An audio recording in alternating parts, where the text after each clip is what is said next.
عورت مارچ کرنے والی یہ ظالم عورتیں، یہ بے حیا بے غیرتی کا لباس پہنی ہوئی، یہ اللہ اور اس کے رسول سے آزادی کے نعرے لگانے والی، یہ اللہ کی بھی گستاخ اور رسول اللہ صلی اللہ علیہ وسلم کی بھی گستاخ ہے۔ دیکھیے اس پوسٹر کو جس پہ پیارے نبی صلی اللہ علیہ وسلم اور سیدہ کائنات عائشہ صدیقہ سلام اللہ علیہا کی توہین کرتے ہوئے عبارت کیا لکھی ہوئی؟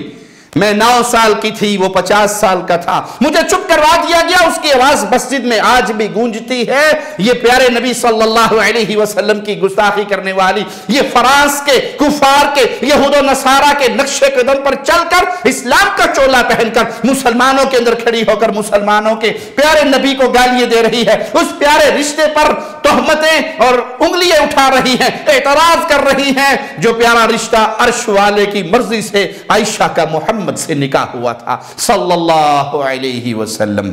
ہمیشہ یاد رکھو، مسلمان عورت کی تم کبھی بھی آئیڈیل نہ ہو، نہ ہوگی، نہ کبھی ہو سکتی ہو۔ مسلمان عورت کے لیے آئیڈیل فاطمہ الزہرا سلام اللہ علیہا ہے، جس نے علی سے کہا تھا رضی اللہ عنہ وارضا، علی فاطمہ کا جنازہ رات کے اندھیروں میں اٹھانا، اور اس لیے رات کو اٹھانا کہ فاطمہ کی غیرت برداشت نہیں کرتی کہ اس کی کفن کی چادر پر بھی غیر محرم کی نگاہ پڑ جائے۔